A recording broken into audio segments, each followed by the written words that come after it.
Praise lord. Ladies అంతా కలిసి dance చేశారంట, పాట పాడారు. ఎవరి గురించి? దావీదు విజయాన్ని గురించి. ఆ సబ్జెక్ట్ని ఇక్కడ గుర్తు చేస్తున్నారు. ఈ దావీదు గురించే కదా ఆ రోజు పాట పాడింది. దావీదు 10,000 కొలదిగా హతమార్చాడు అని దావీదు గురించి పాట పాడారు కదా, ఈ దావీదే కదా. ఆయా సందర్భాల్లో శత్రువులు కూడా మనం పొందిన విజయాన్ని గురించి మాట్లాడతారు. ఆమె చెప్పడదు గట్టిగా. ఇప్పుడు మనకు నచ్చిన వాళ్ళు, మెచ్చిన వాళ్ళు, అబ్రాహం పాస్టర్ గారిని నచ్చిన వాళ్ళు, ఆయన ఏం చెప్పినా నచ్చుతుంది వాళ్ళకి. అయ్యో ఎంత బాగా చెప్పారండి అంటారు. అర్థమైందండి? అయ్యో ఎంత బాగా వాడారు అంటారు. ఏది మనల్ని అభిమానించే వాళ్ళకి మనం ఏం పాడినా నచ్చుతుంది. మనం అంటే గిట్టని వాళ్ళకి మనం ఎంత బాగా పాడినా ఏందయ్యా అది, ఏంది ఆ గోలేంది, ఆ గోలేంది, ఆ ఈలేంది, ఆ సౌండ్ ఏంది అని మాట్లాడతారు. నచ్చిన వాళ్ళకి అబ్బో అది ఎంత పెద్ద సౌండ్లో చెప్తున్నా కూడా ఆహా ఓహో అంటారు. నచ్చని వాళ్ళకి ప్రతిదీ తప్పే. అలాంటిది శత్రువులు మాట్లాడుతున్నారు. ఈ దావీదు ఎవరు తెలుసా? సౌలు 1000 కొలదిగాను, దావీదు 10,000 కొలదిగాను అని పాడింది ఈయన గురించే కదా. నాట్యం ఆడారు, పాటలు పాడారు, ఈ దావీదు గురించే కదా అని మాట్లాడారు. నిజం బ్రదర్, మీరు యథార్థవంతుడని మనల్ని ఎవరైనా అంటే మనకి ఎంత సంతోషంగా ఉంటుంది. ఓ రాజు అంటున్నాడు, ఆకీష్ రాజు, నువ్వు నిజంగా యథార్థవంతుడివి, నువ్వు యథార్థవంతుడివి, నువ్వు నా దగ్గర వచ్చినప్పటి నుండి నీలో ఏ దోషం నేను చూడలేదు. Praise the Lord. హల్లెలూయా. పక్కన వాళ్ళని చూసి చెప్పండి, నిజంగా మీరు యథార్థవంతులు అని చెప్పండి. నిజంగా మీరు యథార్థవంతులు. మీరు నా పక్కన కూర్చున్నప్పటి నుండి ఇప్పటివరకు నా దగ్గర ఒక పెన్ను కానీ ఒక పిన్ను కానీ మిస్ అవ్వలేదు. నిజంగా మీరు యథార్థవంతులు, మీలో ఏ దోషం లేదు అసలు. మీ పక్కన కూర్చోవడం నా భాగ్యం అసలు. Praise the Lord. కొందరు పక్కన కూర్చుంటే మరి ఏ వస్తువులు పోతే ఇది లేదు, కానీ మీరు నా పక్కన కూర్చున్న నాడు నుండి నా దగ్గర ఏ వస్తువు, నిజంగా మీలో ఏ దోషం లేదు. Praise the Lord. హల్లెలూయా. ఇంకా చదువుకుంటూ వెళ్తే, నీవు నా దృష్టికి దైవదూత వల్లే కనబడుతున్నావు. ఆమె చెప్పండి అది గట్టిగా. పక్కన వాళ్ళని చూసి చెప్పండి, దేవదూత ఎక్కడో లేడు. పక్కన వాళ్ళని చూసి చూడండి, దేవదూత ఎక్కడో లేడు, నా పక్కన కూర్చొని నీవే దూత. హల్లెలూయా, హల్లెలూయా. నీవే ఏం ఇలా అంతా మనకు చెప్తుంటే ఎంత బాగుంటుందో. ఒకరోజు ఆమె పక్కన ఆరాధనలో కూర్చో, అయ్యో ఆ ఎక్క రాలేదే, ఆ ఎక్క వస్తే నన్ను దేవదూత అని పిలిచేది. ఏదో ఒక 3 days బ్యాక్ అది ఉక్కిరి బిక్కిరి చేసేసింది దావీదుని. పరవశంతో పరవళ్ళు త్రొక్కాడు ఒక 3 days బ్యాక్ అంతేక. ఆ తర్వాత నిదానంగానే చెప్పాడు, మా వాళ్ళు కొంచెం ఇబ్బందిగా ఉంటున్నారు, నీలో ఏం తప్పులేదు దావీదు, మిస్అండర్స్టాండింగ్ వద్దు అని చెప్పంటే ఓకే దాని గురించి ఏముందిలేండి అని దావీదు కూడా అక్కడ నుండి బయలుదేరి వచ్చాడు. ఒక 3 days అంతే, ఒక 3 రోజుల క్రితం.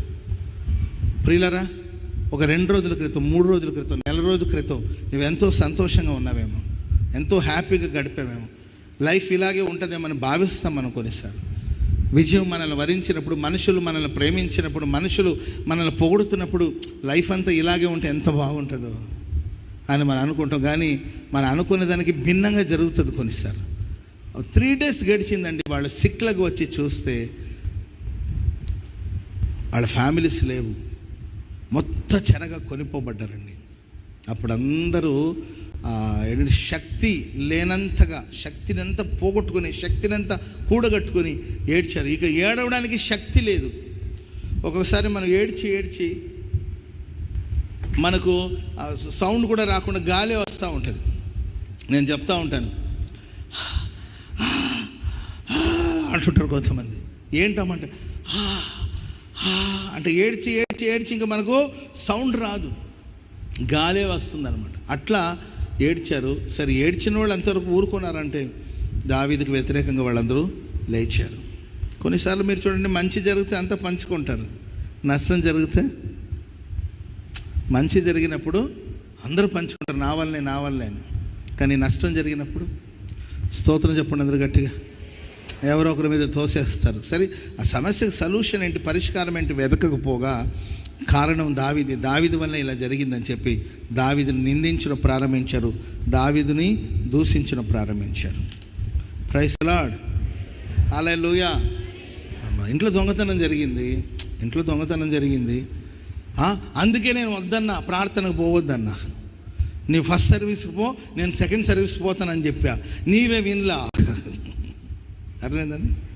నీ ఫస్ట్ సర్వీస్కి పో, నేను సెకండ్ సర్వీస్కి వస్తానని చెప్పి అన్నాను, నీవే లేదులే ఫస్ట్ సర్వీస్కే పోదాం ఇద్దరు కలిసి వెళ్దామని తీసుకొచ్చావు. చూసావా, ఇంట్లో దొంగతనం జరిగింది. అదే కానీ నేను ఎక్కడ ఉండుంటే ఇలా జరుగుండేది కాదు, దానికి కారణం నీవే అని దూషణ పాలు చేయడం మనం చూస్తూ ఉంటాం. నేను అంటాను, నా దగ్గరికి వస్తే, బ్రదర్ ఆమె నిన్ను మందిరానికి తీసుకొచ్చింది కాబట్టి ఇంట్లో వస్తువులే పోయింది. ఆ దొంగలు పడ్డప్పుడు నీవు ఇంట్లోనే ఉన్నావనుకో, నువ్వు ప్రైజ్ లార్డ్ బ్రో, తీసుకోండి బ్రో అనలేవు కదా, అడ్డుపడి ఉండేవాడివి. నీవా ఒంట్లో ఓపిక లేనివాడివి. నీకు మాటల్లో ఏంటంటే చురుకుదనం ఉంది కానీ జీవితంలో చురుకుదనం లేదు. ఆ దొంగ ఓన్లీ డబ్బునే కాకుండా, లేకపోతే ఇంట్లో ఉన్న వస్తువులే కాకుండా నిన్నేదైనా చేస్తుంటే అంతే కదా. అలా థింక్ చేయొచ్చు కదా మనం. ఒక ప్రాబ్లమ్ని అలా థింక్ అయ్యో నా భార్య నేను సెకండ్ సర్వీస్కి వస్తానంటే లేదు రా అని తీసుకొచ్చింది, ఆమె తీసుకొచ్చింది కాబట్టి నేను ప్రాణాలతో బయటకు వచ్చి అట్లా అనుకోవచ్చుగా. ఇక్కడ మీరు చూడండి, ఈ సబ్జెక్ట్లో మనం గమనించవలసిందంటే చెరగా పోయారు కానీ చంపబడలేదు కదా. చంపేస్తుంటే స్త్రీలను కానీ ఏంటండి గొప్పవారిని కానీ సామాన్యులు కానీ పిల్లలు కానీ చంపేస్తుంటే అసలు అవకాశమే లేదు కదా. ప్రాణాలతో ఉన్నారు వాళ్ళు, ఎక్కడున్న ప్రాణాలతో ఉన్నారు. ఆమెను చెప్పండి అది గట్టిగా. ఇది మంచి విషయమే కదా. చెరగా పోయారు, ఇది బాధే కాదని నేను అనట్లా, నష్టం జరిగింది కాదట్లా, కానీ మీ కుటుంబాలు ప్రాణాలతోనే ఉన్నారు కదా. అవసరమైతే అమాలేకులు అక్కడ వాళ్ళని చంపొచ్చు, అక్కడ వాళ్ళని చంపి నరికేసి డబ్బురికి తీసుకొని వెళ్ళొచ్చు.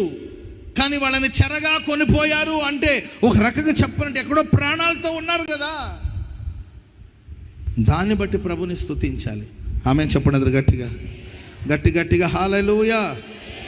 మీరు చూడండి, లైఫ్లో మంచి కానీ చెడు కానీ రెండిటిని కూడా మనం స్వీకరించడానికి సిద్ధంగా ఉండాలి.